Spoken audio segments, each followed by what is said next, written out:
La Segunda Guerra Mundial fue testigo de algunos de los peores desastres militares de la historia durante los años que duró el conflicto.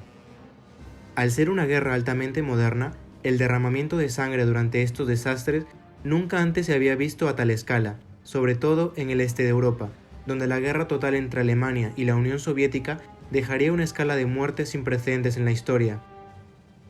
El día de hoy hablaremos sobre un tema específico, en donde analizaremos las peores derrotas de Alemania durante la Segunda Guerra Mundial, basándome no solo en las muertes, sino también en los heridos, desaparecidos y los que fueron hechos prisioneros. Número 7. Batalla de Kursk.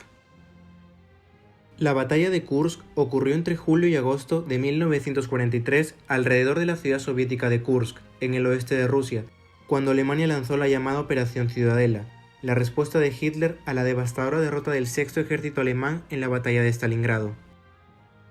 La batalla de Kursk, célebre por ser la batalla de tanques más grande de la historia, es considerada por los historiadores como la última oportunidad de Alemania para recuperar el dominio en el frente oriental durante la Segunda Guerra Mundial, y sería su última ofensiva a gran escala. A pesar de un asalto planeado masivo contra las tropas soviéticas utilizando tanques pesados, artillería y poder aéreo, los aplazamientos del inicio del plan por parte de Hitler dieron a los soviéticos un amplio margen de tiempo para prepararse para el ataque. En última instancia, el plan de Alemania para acabar con el Ejército Rojo de una vez por todas fracasó, pero no antes de que ambas partes experimentaran grandes bajas. En lo que respecta a las bajas alemanas, estos perdieron alrededor de 160.000 efectivos durante los enfrentamientos en Kursk. Número 6. Batalla de Stalingrado.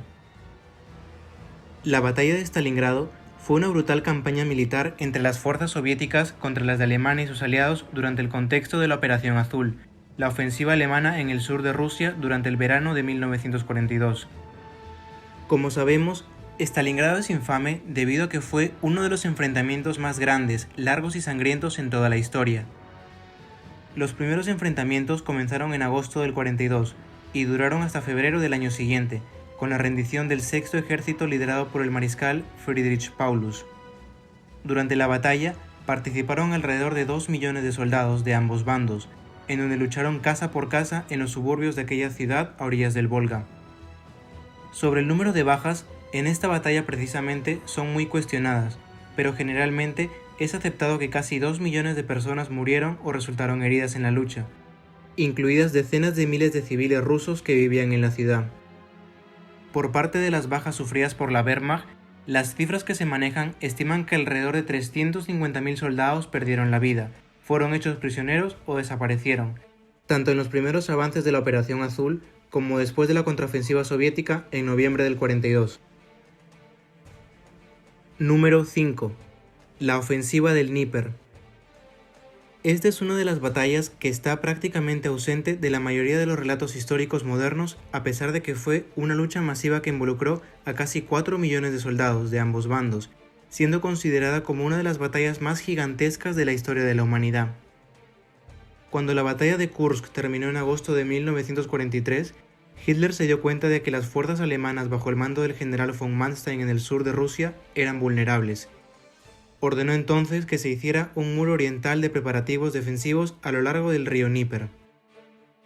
La batalla inició el 24 de agosto de 1943 cuando el Ejército Rojo lanzó una ofensiva masiva que involucró a más de 2.6 millones de tropas soviéticas, a lo largo de un amplio frente de unos 1.400 kilómetros de ancho. La lucha fue feroz. A pesar de ser muy superados en número, los alemanes disputaron cada pueblo y ciudad. Ya para fines de 1943, el Ejército Rojo había recuperado el control estratégico de Crimea y Ucrania, y preparó el escenario para su posterior avance hacia Europa del Este, desde la parte sur del frente. A pesar de que la Wehrmacht había sufrido bajas 4 veces menos que los soviéticos, de todas maneras resultaban ser pérdidas muy serias para el Grupo de Ejército Sur, más aún cuando el alto mando del ejército alemán tenía muy pocas divisiones de reserva para comprometerlas en el combate o siquiera cubrir las bajas sufridas por las tropas del Dnieper. En síntesis, la batalla del Dnieper le costaría a la Wehrmacht unas 380.000 pérdidas. Número 4. Batalla de Moscú. La Operación Barbarroja, la invasión alemana de la Unión Soviética, había comenzado brillantemente el 22 de junio de 1941. El imparable avance alemán hacia el este infligió casi 4 millones de bajas a los enormes pero desorganizados ejércitos soviéticos. A principios de octubre ya se encontraban a 300 kilómetros de Moscú, por lo que era el momento de lanzar la llamada Operación Tifón, la ofensiva para apoderarse de la capital soviética, y, o eso esperaban los alemanes, poner fin a la campaña en el frente oriental. La fase inicial de la Operación Tifón fue de acuerdo al plan, rodeando a 4 ejércitos soviéticos en la ciudad de Vyazma y otros 3 en zonas cercanas de Briansk. Irónicamente, fueron estos ejércitos atrapados en Vyazma y Briansk los que causaron a los alemanes su primer gran problema en el ataque a Moscú, ya que no podían dejarlos ahí en la retaguardia, teniendo que enfrentarlos, dando tiempo al general Zhukov para organizar y preparar la defensa de la capital soviética. Casi en simultáneo, la lluvia y la nieve derretida cayeron a mediados de octubre, trayendo consigo la infame Rasputitsa, la estación fangosa que convirtió el paisaje ruso en un atolladero, donde los vehículos alemanes se hundían en sus ejes, teniendo que ser sacados por equipos de soldados. Mientras tanto, los constantes contraataques soviéticos dejaron a las fuerzas alemanas golpeadas y agotadas. Después de que los ejércitos alemanes hicieron una pausa para respirar a principios de noviembre, el clima se volvió más frío, congeló el lodo y dio a las tropas de Hitler la base sólida que necesitaban para seguir avanzando. A fines de noviembre, las unidades de reconocimiento alemanas estaban a solo 20 kilómetros de Moscú. Sin embargo, a principios de diciembre, el termómetro había descendido a 45 grados bajo cero. El invierno ruso se manifestaba en su máximo esplendor, momento en el que los soviéticos lanzaron su contraofensiva el 5 de ese mes. En solo 20 días de la segunda ofensiva, los alemanes habían perdido a unos 155.000 hombres, entre muertos, heridos o víctimas de congelación. Las ofensivas soviéticas demostraron ser altamente efectivas contra un enemigo que estaba siendo golpeado además por las temperaturas invernales. Finalmente, en enero de 1942, la Wehrmacht tuvo que retroceder unos 200 kilómetros. La amenaza a Moscú había pasado. En los poco más de 3 meses que duró la ofensiva, los alemanes sufrieron alrededor de 390.000 pérdidas. Número 3. Batalla de Normandía. La Batalla de Normandía, llamada en clave Operación Overlord, fue la operación militar efectuada por los aliados que culminó con la liberación de los territorios de Europa Occidental ocupados por los alemanes. La batalla comenzó el 6 de junio de 1944, también conocida como el Día D, cuando unas 150.000 fuerzas estadounidenses, británicas y canadienses desembarcaron en 5 playas a lo largo de un tramo de 80 kilómetros de la costa fuertemente fortificada de la región francesa de Normandía. La invasión fue uno de los ataques militares anfibios más grandes de la historia y requirió una planificación exhaustiva. A pesar de la feroz resistencia de los alemanes en la playa Omaha, al final del día, las tropas aliadas habían asaltado con éxito las playas de Normandía. Menos de una semana después, el 10 de junio, se libraría la batalla de Carentan, que terminaría por asegurar completamente las playas de Omaha y Utah. En las semanas siguientes, los aliados se abrieron paso a través del campo de Normandía, frente a una resistencia alemana determinada, como se apreció en las batallas de Caen, Villers-Bocage o en la Bolsa de Falaise. Para finales de junio, los aliados habían salido victoriosos en la batalla de Cherburgo, tomando el puerto vital de aquella ciudad. A finales de agosto, los aliados ya habían alcanzado el río Sena. Cuando los alemanes se retiraban a través del norte de Francia a una velocidad vertiginosa hacia Bélgica, las fuerzas de resistencia en París se levantaron contra lo que quedaba de una guarnición alemana allí el 19 de agosto. Tras una serie de pequeños enfrentamientos, París fue liberado el 25 de agosto, y los alemanes habían abandonado el noreste de Francia, concluyendo efectivamente la batalla de Normandía. Durante los poco más de 2 meses que duró la batalla, los alemanes sufrieron unas 400.000 bajas, tanto de muertos, heridos, desaparecidos o capturados. Número 2. Operación Bagration. La ofensiva de la Operación Bagration por parte del ejército soviético en junio de 1944 destruyó casi en su totalidad el grupo de ejércitos centro-alemán y condujo a los posteriores avances a través de Bielorrusia, Polonia y finalmente el Reich. Bagration fue, sin duda, el mayor desastre para Alemania en la Segunda Guerra Mundial, comenzando irónicamente 3 años después del día de la invasión alemana a la Unión Soviética.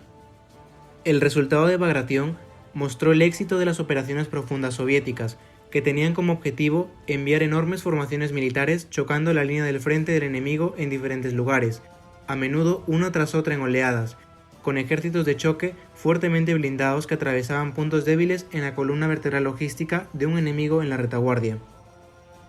Dado el caos y la interrupción causada por esta estrategia soviética, el enemigo no sabría dónde atacarían los ejércitos de choque. Las fuerzas que disponía el grupo de ejércitos centro en ese momento era de unos 490.000 efectivos, 495 tanques, más de 2.500 piezas de artillería y 602 aviones, un número impactante e indicativo de la desmecanización del ejército alemán, ya desgastado por la batalla en los últimos años de la guerra. Estas fuerzas harían frente a más de 1.2 millones de soldados del Ejército Rojo y otros 400.000 de apoyo. Si bien los altos mandos del grupo de ejércitos centro sabían que llegaría una ofensiva en cualquier momento, los movimientos de las tropas soviéticas confundieron al eje en cuanto a su dirección, lo que provocó que las unidades Panzer de reserva estuvieran en el lugar equivocado en el momento equivocado cuando se lanzó la ofensiva. Otro problema que perjudicó a los alemanes fueron los partisanos. Estos se habían convertido en un problema considerable para ellos en 1944, con decenas de miles de paramilitares operando detrás de las líneas. Justo antes del lanzamiento de Bagration, los partisanos llevaron a cabo una impresionante serie de ataques contra la infraestructura controlada por los alemanes, destruyendo más de 1.000 redes de transporte, haciendo imposible la retirada, el reabastecimiento y los movimientos de las tropas laterales. Cuando la ofensiva culminó el 19 de agosto de 1944, poco más allá de la frontera polaco-bielorrusa, los soviéticos infligieron unas 400.000 bajas a las fuerzas alemanas, en donde unos 57.000 prisioneros de guerra tomados del cerco al este de Minsk desfilaron por las calles de Moscú rumbo a Siberia. Número 1. El asedio de Leningrado. Esta no es que fuera una batalla en sí, pero a fin de cuentas resultó ser una derrota alemana de un asedio que duró casi 2 años y medio.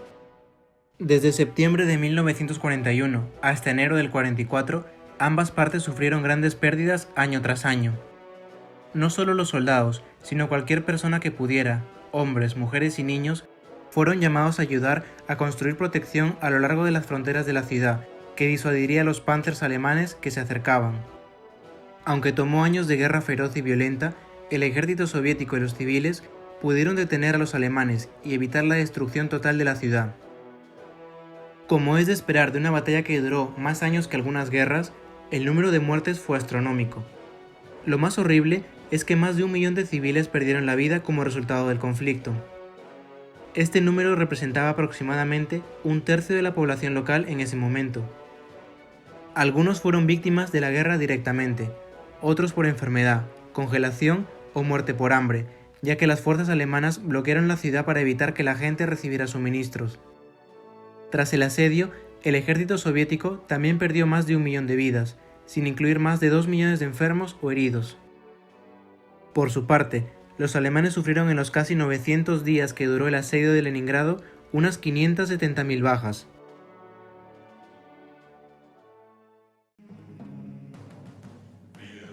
Esto ha sido todo por hoy, no te olvides darle me gusta y ya nos vemos en la próxima batalla.